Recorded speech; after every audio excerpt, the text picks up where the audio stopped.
Hi folks, it's Evo here from Thundermist Lure Company, and welcome to today's episode of Thundermist Fishing Tips. And today what we're going to do, we're going to concentrate solely on casting techniques.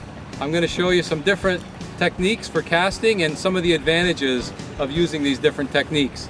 And I guess maybe before I get into the actual cast, let's talk about a pitch, because people like to pitch into open pockets of weeds and such. And the way to do that is to basically get out the line that you want, and then you can grab some extra line here off to the side, like so, and that'll give you more distance.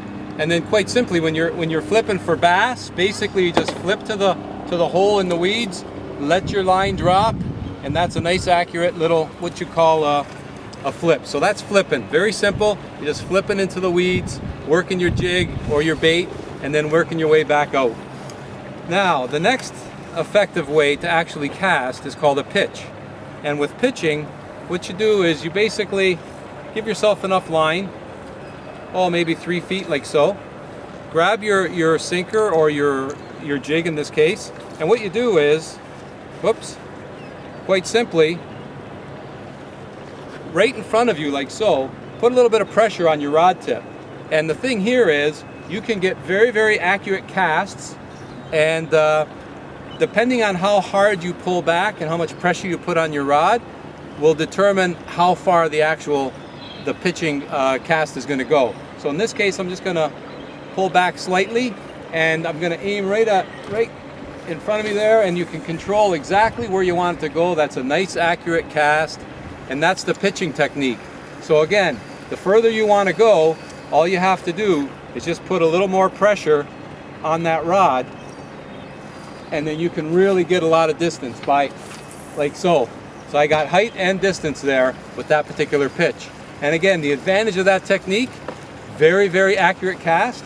And also, if you're fishing from shore, you've got debris behind you, or if you're on a boat with lots of people, it allows you to still cast out, because you don't have to reach behind you or anything of that nature.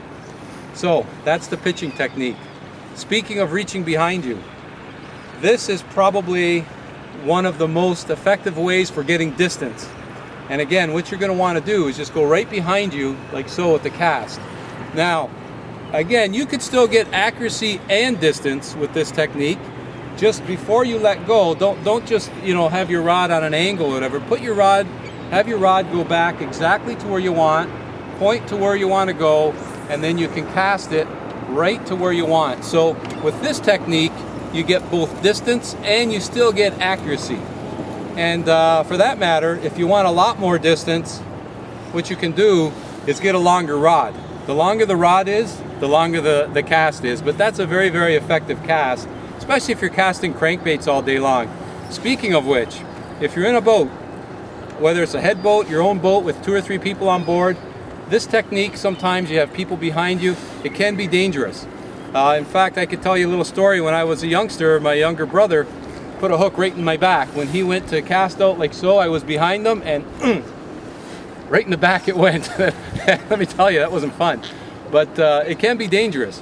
So what I do is, when I'm in a boat with a lot of people, I'll use the side cast. So you don't have to go behind, just have your rod tip out to the side, and you can still cast, and you can still get accuracy and distance.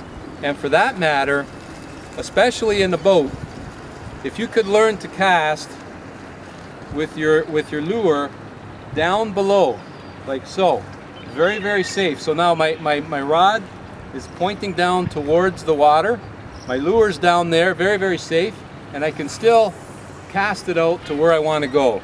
And that is a very, very effective and very, very safe way to cast. In fact, I highly recommend it. Staying away from the overhand casts, especially when you're in boats and amongst company. So those are those are your basic casting techniques, some of the advantages and disadvantages. I hope that you use the one that works best into your favor next time you're out on the water. And thank you so much for tuning in to today's episode of Thundermist Fishing Tips. And if you haven't yet, folks, subscribe to our channel. Feel free to subscribe. We've got a lot more tips and fish catching action coming your way. We love our new subscribers. We love our existing subscribers. And thanks so much for tuning in to today's episode of Thundermist Fishing Tips.